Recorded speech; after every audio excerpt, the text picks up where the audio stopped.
Bagaimana standar beragama dalam Islam? Oke, pertanyaan bagus. Karena kita kalau tidak memiliki standar dalam beragama itu kita akan bingung. Ini budaya atau agama itu banyak kita lihat. Di dunia pendidikan sendiri ada standar minimal pendidikan, itu ada. Agama juga demikian, standarnya apa? Jadi standarisasi beragama ini penting agar kita bisa mengetahui mana-mana yang masuk dalam wilayah agama dan mana yang masuk bukan agama. Ada sebuah hadis, bila mana seorang itu beramal tanpa ada contoh dari Rasulullah, maka amalan tersebut tertolak. Ya. Man amila amalan laisa alaihi min amrina fahuwa raddun. Barang siapa beramal dengan satu amalan yang tidak dicontohkan oleh Nabi, fahuwa raddun, maka amalan itu raddun, tertolak. Kita mencoba melihat sabda Nabi yang bisa kita jadikan rujukan dalam menentukan standar beragama, yaitu Al-Quran dan As-Sunnah yang merupakan sumber hukum dalam Islam. Rasulullah bersabda, taraktu fikum amroin ma in tamassaktum bihima lan tadillu abada, kitaballahi wa sunnata rasulillahi sallallahu alaihi wasallam. Artinya apa? Artinya adalah aku tinggalkan kepada kamu dua perkara. Jika kamu berpegang pada keduanya, lan tadillu abada, kamu tidak akan tersesat abadan, selama-lamanya. Para sahabat bertanya, apa itu ya Rasulullah? Dijawab oleh Rasulullah, kitabullah wa sunnata rasulillah. Jadi standar beragama untuk menentukan dasar-dasar hukum adalah Al-Quran dan As-Sunnah Nabi Muhammad SAW. Yang dimaksud As-Sunnah sini bukan kalau dikerjakan dapat pahala, kalau ditinggalkan tidak berdosa, itu adalah definisi sunnah menurut ulama hadis. Tapi yang dimaksud di sini, sunnah di sini adalah segala apa yang dilakukan oleh Rasulullah SAW. Inilah standar ataupun sumber hukum dalam Islam, yaitu Al-Quran dan As-Sunnah. Tidak memilih-milih ayat. Ya, nomor duanya, tidak memilih-milih ayat dalam Al-Quran untuk diimani sebagian dan dikufuri sebagian lainnya. Standar pertama tadi adalah Quran dan Sunnah. Lalu kemudian tidak memilih-milih ayat. Kalau ini terjadi, maka kita akan mendapatkan kehinaan di dunia dan akan dikembalikan kepada seberat-beratnya siksa kalau orang itu memilih-milih ayat. Saya sampaikan satu firman Allah dalam Al-Quran surat 2 ayat 85. Summa antum haula'i taqtuluna anfusakum, kemudian kamu semuanya membunuh dirimu, wa tukhrijuna fariqam minkum, dan kamu mengusir sebagian daripada kamu, min diarihim, dari kampung halamannya. Tadharu alaihim bil ismi wal udwan, kamu membantu terhadap mereka itu dalam berbuat dosa dan permusuhan.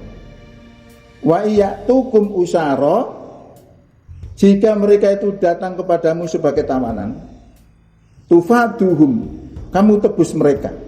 Wa huwa muharramun alaikum ikhrajuhum, padahal mengusir mereka itu haram atas kamu. Sehingga ditanyakan begini, sehingga ini ada orang-orang Yahudi memiliki teman orang-orang kafir. Ya. Orang kafir ini sedang berperang. Lah orang-orang Yahudi ini tidak bisa dipungkiri karena dia sekutunya orang-orang kafir, maka terjadi peperangan antara orang kafir itu dan Yahudi juga terlibat di dalamnya. Tapi larangan di dalam agama Yahudi tidak boleh membunuh sesama Yahudi.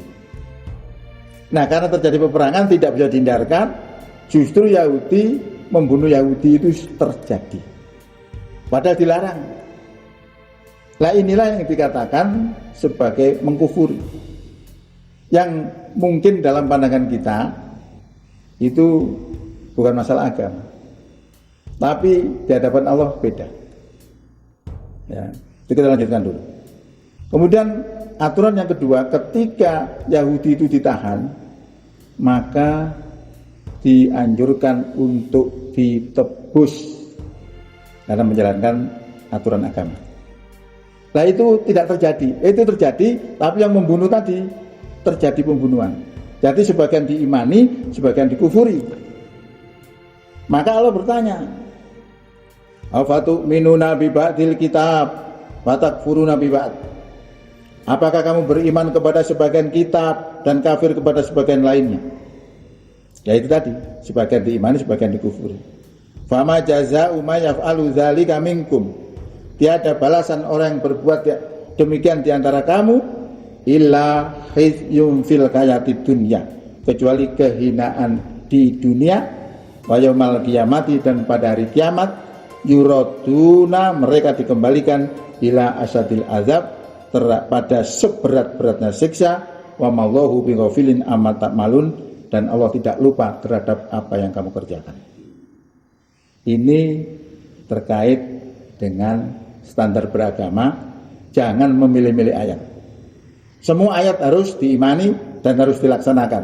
Cuma pelaksanaannya nanti ada metode sendiri. Bagaimana melaksanakan Quran itu. Yang mungkin kita berhadapan dengan aturan-aturan negara yang tidak sesuai dengan aturan Islam. Itu bagaimana siasat Islam. Itu akan diatur semua oleh Islam. Nomor tiga adalah tidak menyembunyikan agama. Misalnya kalau agama itu juga mengajarkan politik, ya kita ngomong mengajarkan politik, tidak boleh disembunyikan.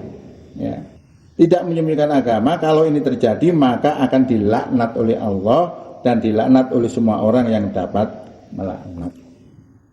Jadi sebenarnya tugas mubalik itu berat, karena harus menyampaikan agama apa adanya.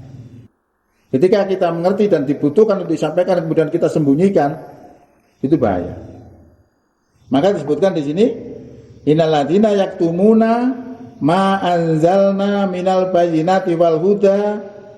Sesungguhnya orang-orang yang menyembunyikan apa yang telah kami turunkan berupa penjelasan-penjelasan dan petunjuk, mimba dima bayyanahu linnas, sudah kami jelaskan kepada manusia fil kitab, di dalam kitab, ulaika berarti orang-orang yang menyembunyikan agama tadi, yal anuhumullahu, akan dilaknat oleh Allah, wa yal anuhumul lainun, dan akan dilaknat oleh orang yang dapat melaknat. Jadi ternyata begitu, menyembunyikan agama nggak boleh. Nah sekarang ini banyak orang-orang menyembunyikan agama. Satu contoh, nanti kalau misalnya umat Islam itu berpuasa, lalu bagaimana dengan agama-agama lain? Lalu itu menunjukkan dia itu tidak ngerti ada apa dengan agama lain. Tidak ada masalah, karena Allah sudah memberikan satu perintah, satu keterangan, la ikroha fiddin, tidak ada paksaan dalam agama. Nah, yang orang yang menyembunyikan tadi, kecuali ilal ladzina tabu aslaku wa bayanu, kecuali orang-orang yang tobat, mengadakan perbaikan dan menjelaskan agama tadi. Faulaika, maka mereka itu atubu alaihim, aku terima taubat mereka, wa ana tawwabur rahim, dan aku adalah zat yang maha penerima taubat lagi maha pengasih. Nomor 4 adalah menerima sepenuhnya ajaran Islam yang ada di dalam Quran maupun hadis. Tidak boleh pilih-pilih.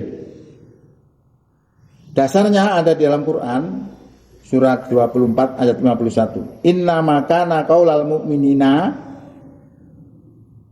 sesungguhnya ucapan orang beriman itu idza du'u ilallahi wa rasulihi, apabila diseru kepada aturan Allah dan aturan Rasul, liyahkuma bainahum, supaya menghukumi antara mereka, ayaqulu sami'na wa ata'na, bahwasannya mereka mengatakan kami dengar dan kami taat. Artinya apa? Tidak menawar. Sendiko dawuh sami'na wa ata'na, dan tidak ngenyang. Itu ciri orang beriman. Faulaika maka mereka itu humul muflihun, adalah orang-orang yang beruntung. Nah, orang beruntung ternyata seperti ini, manut dengan aturan Allah. Kemudian lanjutan ayat yang menjelaskan tentang itu, bukan lanjutan di tempat lain, ya, ayat lain.